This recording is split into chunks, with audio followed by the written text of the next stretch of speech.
The wind had a voice that night, and it wasn't kind. It whistled through the cracks in the wooden planks of the cabin, rattling the shutters like bones clinking in a grave.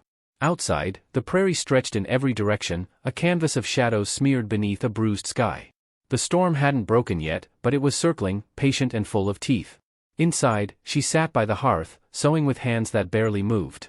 Each pull of the needle was too slow, too careful. Not because she feared the fabric, but because she feared the silence that waited if she stopped. Her face held no expression, because long ago, she'd learned that even expressions could be used against you. She was 25, though she looked older in moments like this. Not in the way of lines or age, but in the way some people grow tired too young. Her eyes didn't dart, they waited. Her shoulders didn't droop, they braced. In the chair by the window, the old man smoked his pipe. He never looked at her when he spoke, which wasn't often, but when he did, it was like throwing rocks into a well, just to hear how deep the silence was. His wife moved about the kitchen with her usual clipped rhythm, jaw tight, words tighter. "You didn't sweep the stoop," the old woman said flatly, placing a pot on the stove with more force than needed. "There was no dust," the girl answered quietly. "There's always dust," came the reply, like a slap made of breath. The girl said nothing more. She hadn't meant to stay this long. When her husband died 2 winters ago, some said pneumonia, others whispered whiskey, she'd thought she'd be sent back to her people, to the place she once called home. But they kept her here. First out of duty. Then out of convenience. And now out of something she hadn't yet named, but had begun to understand.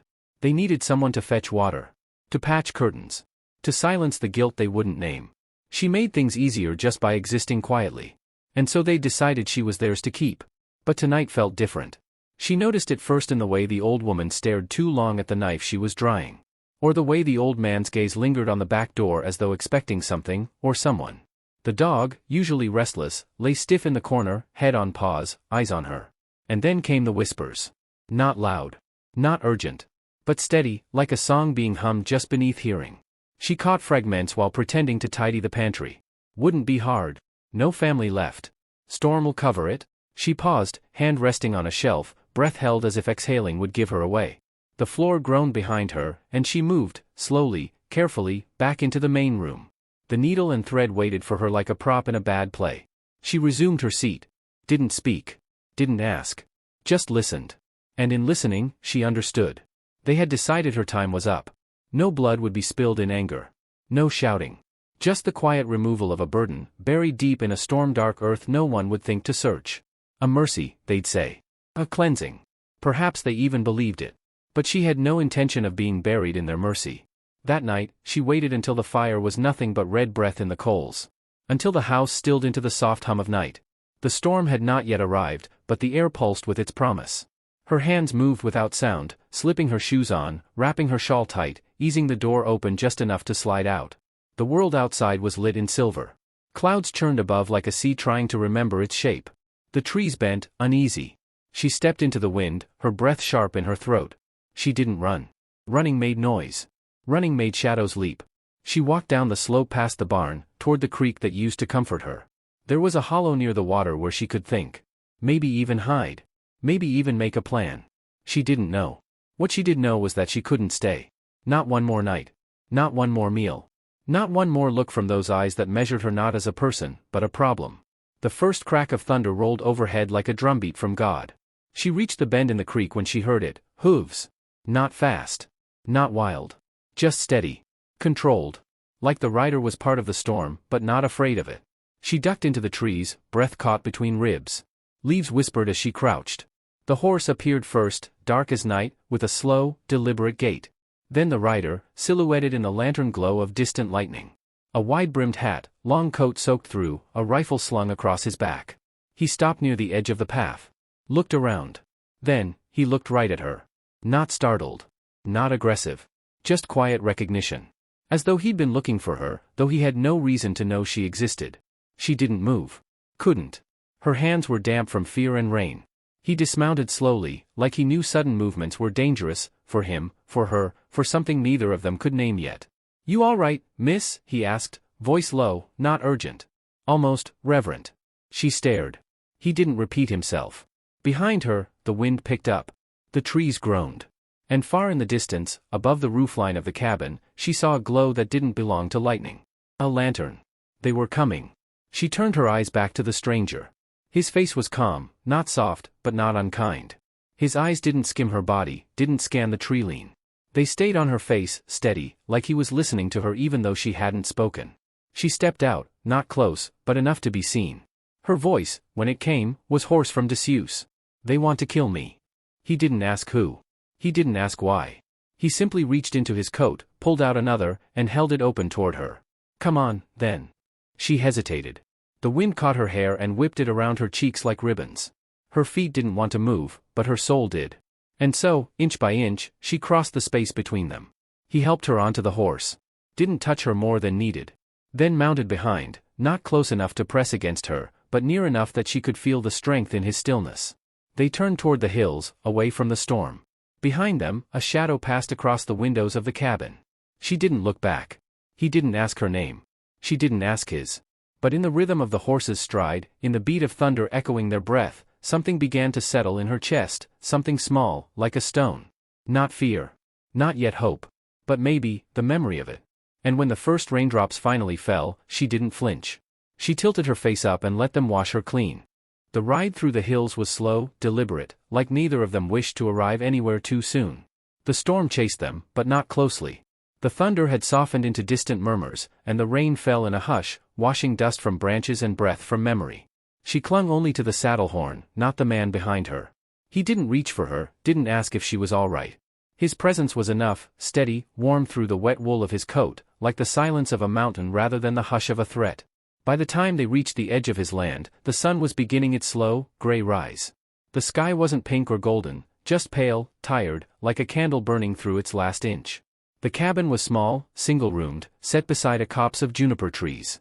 A split-rail fence wrapped around a patch of earth that might have been a garden once, but now was wild with weeds. He helped her down only after she'd hesitated. His hand was rough but brief in its grip, guiding, not gripping. She stood, legs sore, eyes sweeping the place. It wasn't much. But it didn't look like a trap. He led the horse to the lean-to, removed the saddle, whispered something low into its ear. Then he turned and opened the cabin door. No invitation, just action. She followed. Inside smelled of pine and ash, old wood and worn wool. A single bed pushed against the wall, a rocker in the corner, a table carved by hand with the marks of someone who didn't mind imperfections. There were books stacked on a crate. A kettle by the hearth. He set to lighting the fire like he'd done it 1,000 times, not with hurry, not for show. She stood by the doorway, dripping. "There's a quilt," he said after a time, nodding to the bed. "Dry your hair." Then he left the room. She heard him outside, chopping wood. Not to warm her, not to impress her, just because it needed doing. She approached the bed. The quilt was hand-stitched, frayed in the corners. She didn't sit. Not yet. Her hands shook as she undid her shawl.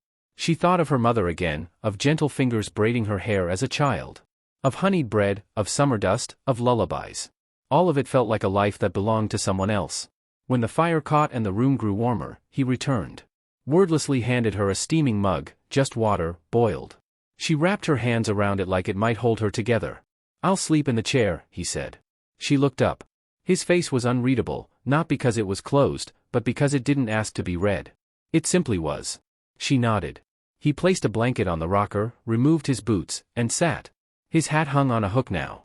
His hair was dark, curling slightly at the ends. A scar crossed his left eyebrow, pale against his tanned skin. He closed his eyes. She lay down only after he had stilled. That night, sleep came to her like a shy animal, pausing, testing, finally curling at her feet. In the morning, he was gone.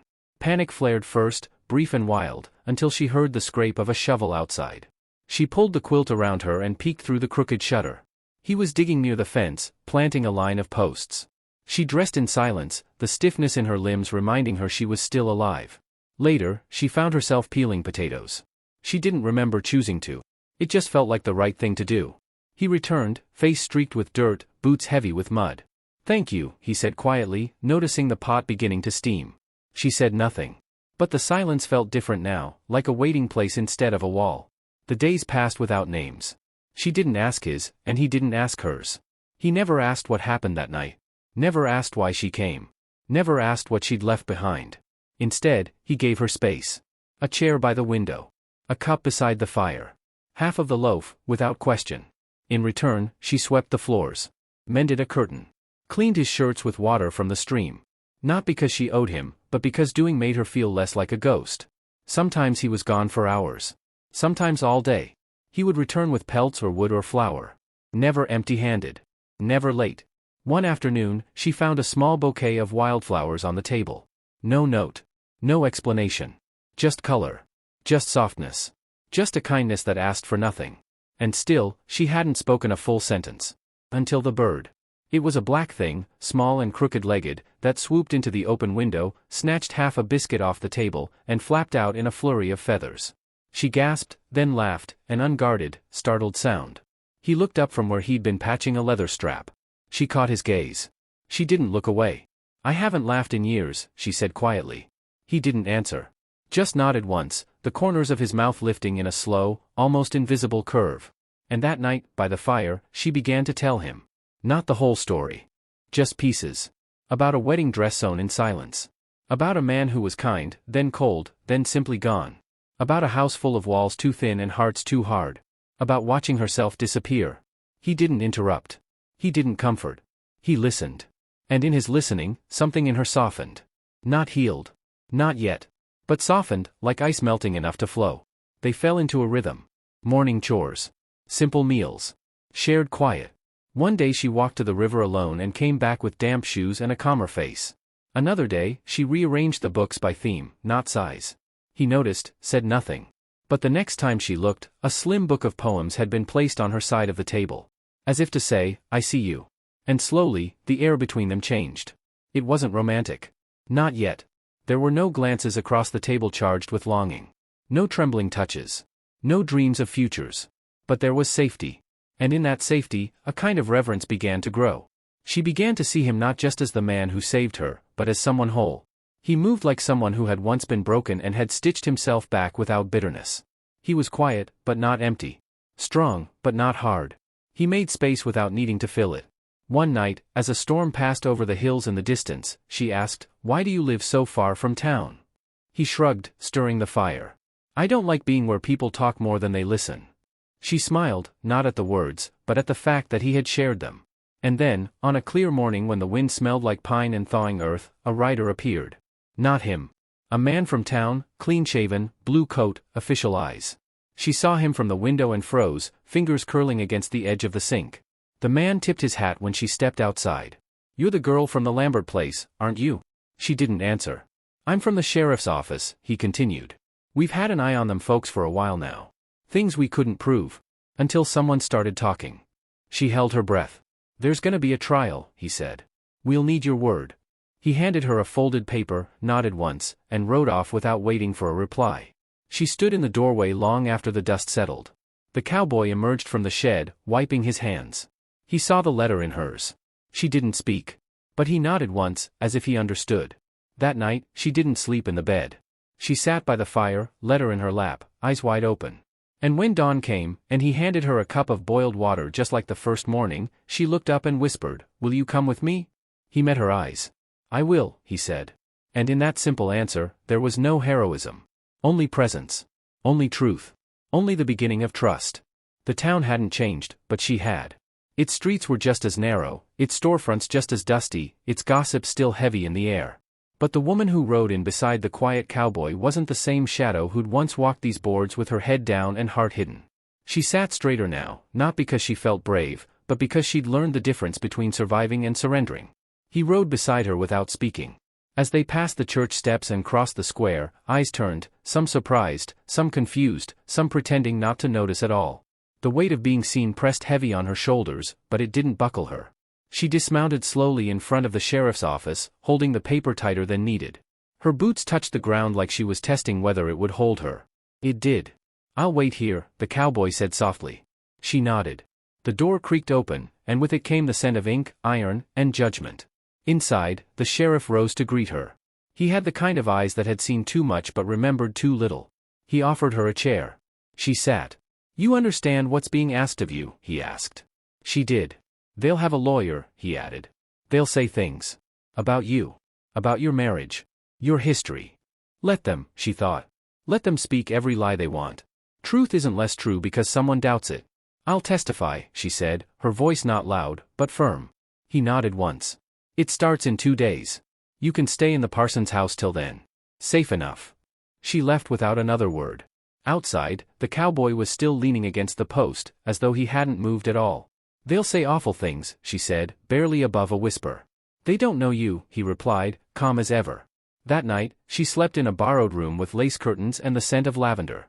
She lay still on top of the quilt, hands folded, listening to the silence as though it might judge her too. But the night did not judge. It simply held her. On the morning of the trial, she braided her hair. She didn't wear black. She wore blue, sky-colored, quiet. She walked into the courthouse not like a victim, but like someone ready to stand still no matter which way the wind blew. They were already seated when she entered. Her in-laws. The old man looked smaller than she remembered, as if being seen in full light had shrunk him. The old woman's face was pinched, mouth drawn tight like she'd tasted something sour and kept it on her tongue. The room hushed as she took the stand. She didn't tremble. The lawyer began with the expected barbs, suggesting her marriage had been unhappy, that she'd resented the chores, that she'd been ungrateful. That perhaps she misunderstood kindness as cruelty. Is it true, he asked, that you never once wrote to your family after your husband died? She met his gaze. There was nothing to say worth postage. He frowned. Shifted his papers. Did your in-laws ever strike you? No. A pause. But did they threaten you? No. They didn't need to. She could feel the judge watching her. The jury. The townspeople. Their faces were drawn in shades of uncertainty. She continued before the lawyer could ask. They didn't say the words. They didn't hold a knife. But they made it known. With their eyes. With their silences. With the way they moved tools around the barn when I walked past. The way they whispered just loud enough. And the way they made it clear I was not a person. They'd never once called me by name since he died. The old woman scoffed from her bench. The judge raised a hand, quieting her. I left because I knew I wouldn't be alive much longer if I stayed. And if you can't see that kind of death coming, then you've never been a woman in a house that wants to erase you. The courtroom stilled. The sheriff was called next. He confirmed her arrival at the station, her condition, the investigation, the testimony of a neighbor who overheard the old man say, "We should have taken care of her when we had the chance." The closing arguments came and went. The jury retired. Returned. Guilty. Not of attempted murder, but of conspiracy, neglect, and intimidation. They'd go to prison. For how long, she didn't know. But they wouldn't return to the house that remembered her footfalls. As the gavel fell, she didn't cry. Didn't smile. She simply stood and walked out into the sun. The cowboy was waiting beneath a tree, chewing a blade of grass, as if this were any other day. She stepped to him slowly. "It's done," she said. He nodded. "All right." They didn't speak on the walk back to the parson's house. There was nothing more to say. That night, for the first time in months, she was alone. No neighbors, no lawmen, no threat. And the quiet of it cracked something open. The tears came, not as sobs, but as a release. For the years she lost. For the parts of herself she'd buried. For the days she'd worn silence like armor. For the hope that once lived inside her and had died quietly in a place with no witnesses. She let it all fall out. He didn't knock. Didn't ask. But in the morning, when she opened the door, he had left something on the porch. A tree seedling. Just a tiny thing, roots still wrapped in damp cloth. Next to it, a shovel leaned against the step. No note. No questions. Just an invitation. She carried it all the way home. The cabin had not changed, and yet everything was different. She planted the tree just beyond the fence, where it could see both sunrise and storm. He dug beside her in silence. When they were finished, he poured water from a kettle, not a bucket, slow, reverent. Later, she placed her hand to the soil. It was damp, rich, full of breath. She sat in the grass with dirt on her palms, and he sat beside her. Neither spoke. But when she reached over and took his hand, not because she was afraid, not because she needed saving, but because she wanted to feel steady beside someone who already was, he didn't flinch. He let her fingers intertwine with his. And in that stillness, under a sky no longer heavy with storm, she let herself believe in something new. Not happily ever after. But something better. Happily, despite. Spring came with a kind of gentleness neither of them had expected. The wind that once howled now whispered through the grass, and the sky, so long gray and heavy, softened into blue. Wildflowers crept back to life along the hills, and the tree they'd planted stood taller, its young branches trembling like they weren't sure if they belonged yet. She found herself smiling more. Not wide, not loud, but soft things, a curve of the mouth when she saw the first shoots in the garden bed, a breath of laughter when he dropped a spoon and muttered like it had insulted him. There was no sudden blooming, only quiet unfolding. She didn't rush to name what they had. He didn't ask her to. They lived in rhythm. She taught letters to the ranch children in town. He traded furs and helped mend broken fences for those too old to lift a hammer. The silence between them had grown warm instead of wary, filled with shared glances and steady meals. Still, she never asked him to stay, and he never said he would. They simply remained. And then, one evening, just as the last light was slipping behind the hills, a figure appeared on the ridge above their land. She saw him first. The silhouette was wrong, too stiff, too slow. She stepped onto the porch, heart suddenly held in stillness. The man was older, gaunt. He wore a long coat, frayed at the hem, and he walked with a limp that hadn't been there before. The old man. Her in-law. He should have been behind bars. She turned, barely whispering his name, but the cowboy was already standing. His eyes narrowed, not in fear, but in readiness. He moved without hurry, retrieving the rifle from behind the door, checking it once. "How?" she asked, voice shaking. "Doesn't matter," he said. The old man didn't charge. He stood just outside the fence, watching like a man come to claim what wasn't his. In his eyes was something rotten, an old grudge made flesh. And when he turned and disappeared back into the trees, it wasn't retreat. It was promise. That night, sleep did not come. She lay awake listening for sounds, twigs breaking, fire catching, footsteps in the grass. He stayed up in the rocker, boots still on, the rifle resting against his leg. The fire between them crackled, casting light against the walls they'd built together. "At some point before dawn," he said, "you should leave town. Stay with the teacher's wife a few weeks." She looked at him, sharp. "I won't run again." He nodded once. No argument. That day passed without incident, but by nightfall the wind shifted. A strange heat settled in the air, dry and sharp like wood waiting to burn. She couldn't say what woke her. A smell, maybe. Or the stillness, the wrong kind. When she opened her eyes, the light outside the window wasn't moonlight. It was orange. She bolted upright. Flames licked the barn roof. The dry grass between the buildings was already crackling under it. She shouted his name. He was already pulling her coat around her shoulders, boots half-laced, the rifle in hand. They burst out the back door as the fire leapt forward like a beast unchained. Behind them, a shot rang out. The cowboy turned, body instinctively shielding hers. The bullet hit the dirt inches from his heel. Smoke curled around them in choking waves. She grabbed his sleeve, dragging him toward the grove beyond the property line. Another shot, then silence. Then footsteps. She turned, breath ragged, to see the old man walking through the smoke like a ghost too bitter to stay buried. His face was twisted with something darker than hatred. His hands trembled, but not from fear. He aimed again. The cowboy stepped forward. But she moved faster. She put herself between them, chest heaving, arms slightly outstretched, not to attack, not to plead, but simply to stand. "No more," she said, loud enough to cut through flame and memory. The old man faltered. Just for a second. Then a yell rose from the tree lean. The sheriff. Horses. Footsteps. Orders shouted. More men appeared, rifles drawn. The old man didn't run. He dropped the gun and slumped into the dirt like a pile of dry leaves, finally giving up. The sheriff dismounted, cuffed him without ceremony. "Escaped 2 days ago," he muttered. "Didn't figure he'd come back here." She didn't answer. Just turned and walked away from the barn, the flames now half collapsed into smoke. Her heart thundered, but her steps were steady. He followed. They stood in the yard as the fire finished its ruin. Nothing left to save. The house was untouched. But the barn, their work, their tools, their winter wood, was gone. She looked at him. "I'm tired of running," she said. "So stop," he answered. Her eyes stung, not from the smoke, but from something rising in her chest too wide to hold. "I want to rebuild," she whispered. He took her hand. "Then we will." It wasn't a promise dressed in flowers. It was just truth, spoken plain. The weeks that followed were quiet again, but this time the quiet was purposeful. Together, they hauled new beams from the forest. Together, they built, slowly, steadily. The town brought what they could.